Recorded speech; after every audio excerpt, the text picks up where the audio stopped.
Hey guys, welcome to my channel, Andre's Life. We're probably in the coolest situation so far. We're in a legit ass podcast studio. So we've got today a very special guest, Chris Otter. Chris, what originally got you into the rave/festival scene? Festival culture was like 2003, and my roommate, he was just a super hippie at the time, talking like vegan that didn't want to go to a dentist, and he made me go to a national rainbow gathering in West Virginia. We drove there, we stayed there for a month, and got back, and after that, I was just kind of hooked on it. And about the EDM scene. Started 2014, or I'd say 2004, found a flyer. Flyer looked real fun. I had no clue what it was, and talked my dad into dropping my girlfriend and I off at this event. Neither one of us had a clue about it. Just called the call line, showed up there. And it was a full-on rave in Johnson County at an ice skating rink, which is a whole nother story because years and years later, when I started high tech, I started working with one of my mentors, and about 2.5, 3 years after being in an office with him regularly, him and my investor at the time asked what my first EDM event was, and I kind of started telling them about the 3-stage show, how I found it, where I found the flyers at, how my dad took me, and it ended up being their show. So that was really wild. What would be your personal favorite thing about like the scene/community? People being able to be themselves and others being open and accepting you for being different. Forgiveness, I think, should be a big part of it as well. And, not all of us are just standard normies. A lot of us, especially in the older EDM community before it became mainstream, were largely outcast. Well, I mean that's one thing I hate seeing online, and especially in social media. It's like you're old, you got to get out of it. It's like, well, who do you think brought it here? Who do you think popularized it so we could actually enjoy it today? 100%. What would be your best advice for like newcomers and newbies at either a rave show or like festival? Be yourself. Come not expecting anything. And for the festival culture, be prepared. Anything can happen. Like, you don't want to get into scenarios like I've been into before and not staking your tent down and having tornado-esque weather hit your property and Fly away. it flew away and landed under a row of porta potties that blew over, and my keys and stuff were in there. So Just swamped. yeah, I didn't know what I was digging through. It wasn't great, and I didn't sleep in a tent again for like 10 years. I was traumatized. Yeah, that's super weird. Yeah, I made some geodomes after that and just started camping every festival I went to religiously in geodomes. That's actually really cool. And do they still let you do that, or kind of limited nowadays? They never wanted you to do it then. Yeah, okay. I've been a Wook at heart for always. Yeah. So we've had things taken from us like geodomes and sound rigs at festivals, and we've confiscated them back and been able to do it. Okay. So What would be one thing that you'd like to see added to either shows or festivals? Is there anything that, in your opinion, that kind of lacks or would help out people in general? that would help out people, or what I would just like to see added as a whole experience level. Either or. Um, I'm real big into the YouTube space, and a lot of my friends are into VR space and creating stuff through Unreal Engine. There's a couple programs that my buddies are working on creating right now that could essentially become you in festival space in VR from your couch, but while the real live festival is taking place. I think that there's a lot of people that haven't or don't want to get up or for whatever reason aren't sociable at that time or at any point in their life. And to be able to put on a VR headset and be able to move around the actual Lost Lands ground instead of just standing at the stage with other people that have created avatars and be able to go deep into the space like that, to be able to see more Discord groups in different realms of openness. And, that way we could intertwine the people that are those people that don't really leave their house comfortably at all times to be able to be in the space as well too. Yeah.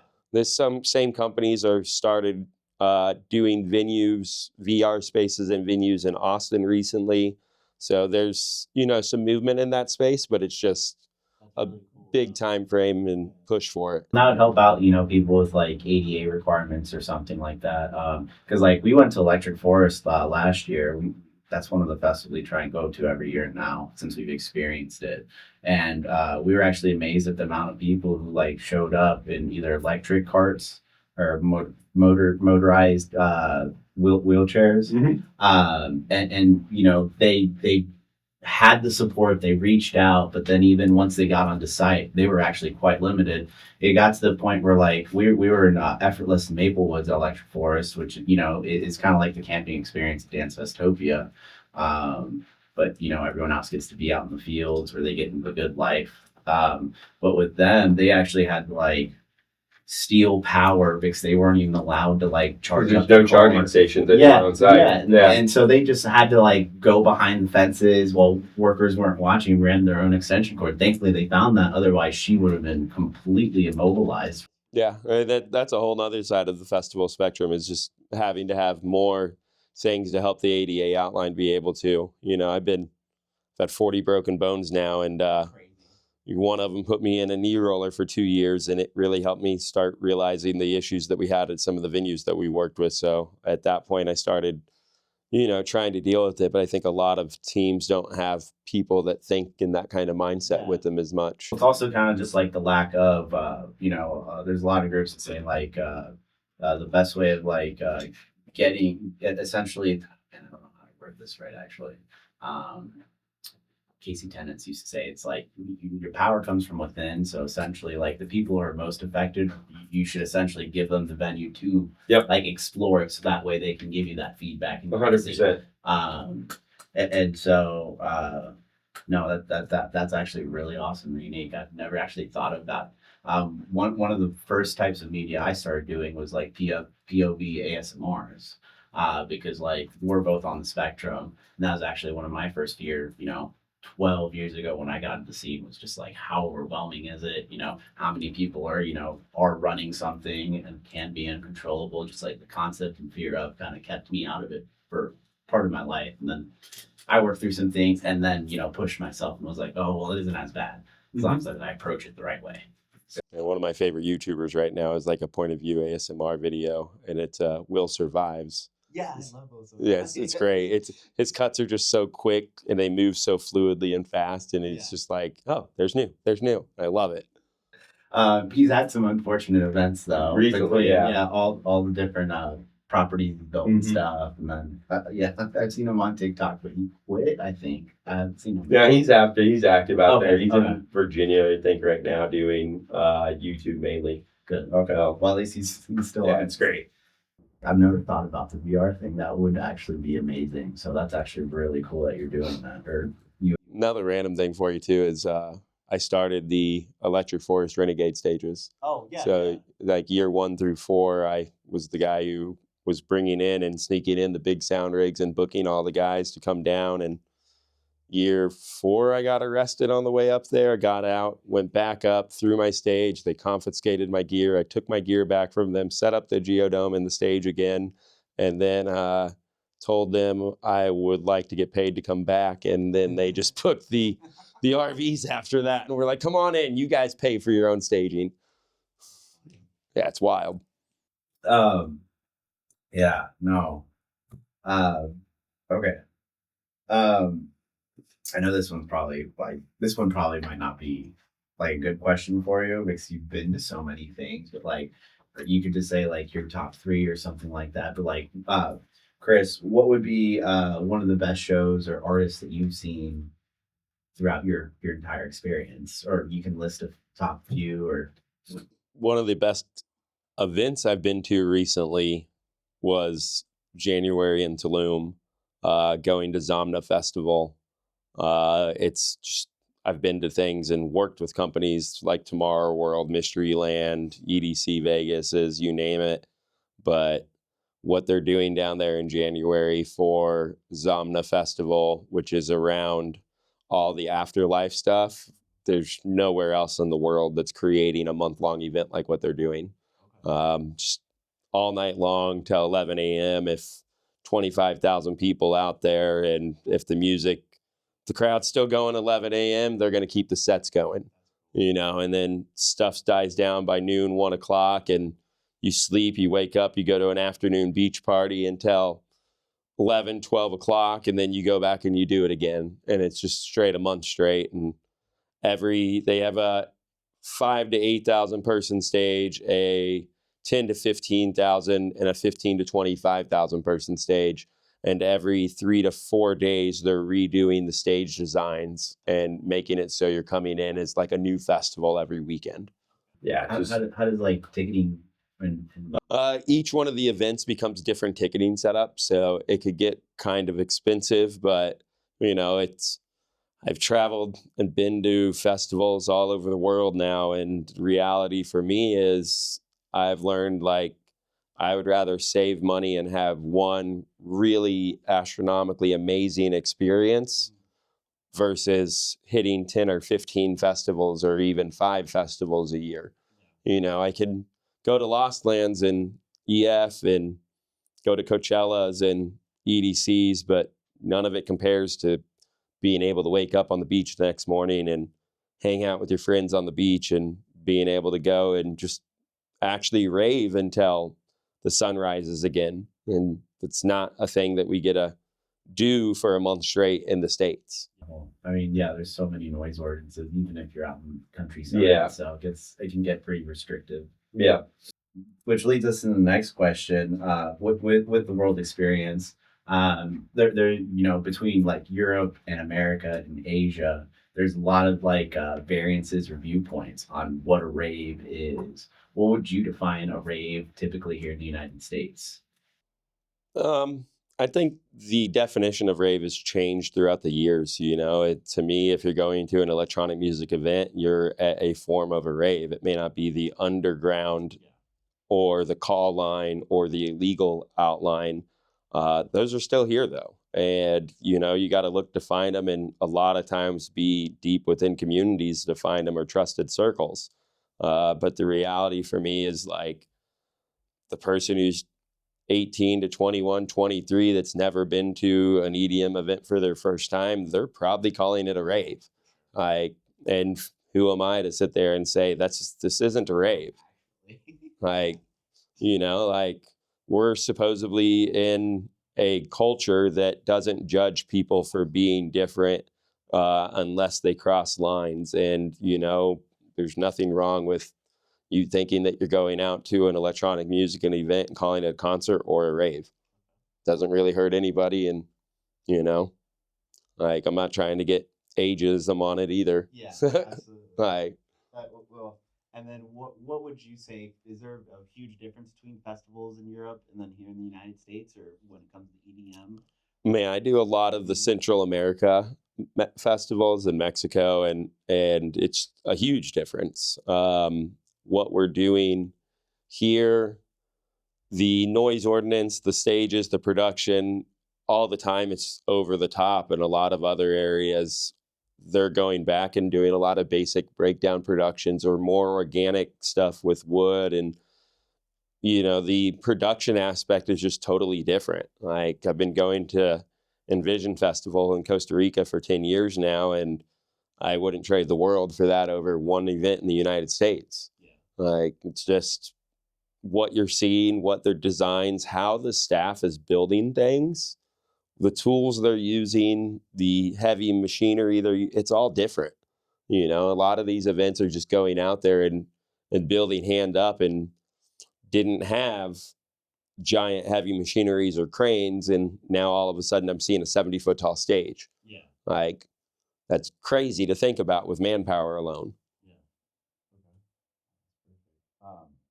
And then with this, we're going to highlight more about you. Chris, what would be kind of your music preference within the EDM genre? Bass music and international house music. Okay, well, that's actually the most straightforward answer I've gotten so far. Like, You know what you like. I like all genres. Like, my roommate is a hard style happy hardcore DJ. He lives in the 200 to 220 BPM range. Yeah. I don't mind sitting there listening and enjoying and chatting with him and hanging out for a few hours. Like, when I started going to EDM events weren't catered by managers and agents and forced to pick who you're going to have as support, or they want to hear who the openers are to make sure it's in the lane of their artist. When I started going to shows, we would have house music, dubstep, drum and bass. There was multiple genres in one evening if it wasn't on two stages. So, for me, it's just kind of all been electronic music ingrained into me. Okay, awesome. And then with that, Chris, what type of scene involvement have you had in your entire experience? Be detailed or as You give me a kind of explanation on what you mean? like, well, I mean, you've been very involved over the years, so I guess how have you make this question hard, I guess, because a lot of people, they're a little bit more basic, but you're so vast. Would there be something you'd like to highlight upon in your involvement throughout the years or experience? So Kansas City has had a lot of great promoters over the years. There's been a couple of them that have been around for, 10 years or more. Our company, High Tech Productions, has been around going on 16 years this January. We've booked over 500 different headliners. We've broke easily 100 different artists in the market. My real thing is I like to see other companies come up and do things, and other companies and everybody start working together. And I think that we've curated a really healthy community in Kansas City. When you look at a lot of surrounding communities around and people talk about it, they're happy to be here. Like, the growth is here. When I look at other markets around, the growth is here and it's consistently growing. I see a lot of markets around getting stale, and their Facebook group pages for the city are chaotic, and this community has been very built on a loving standard. The promoters that have been working in this market for years have put a lot of effort and time into making that be the way, and I can really just hope that that's the same way it goes for the future here. I've seen so many people like festivals and raves, between, drugs, whether psychedelic or stimulants or downers, have bad experiences and they want to come out and just like talk bad. Or then you got like the international stage of like, Europeans and Americans, fighting over what the definitions of are. So it's just like more like just education through perspective. Everyone has a voice, everyone has an opinion, and it's valid, whether you're just a person who enjoys things or someone who curates it. So Where did you immigrate from?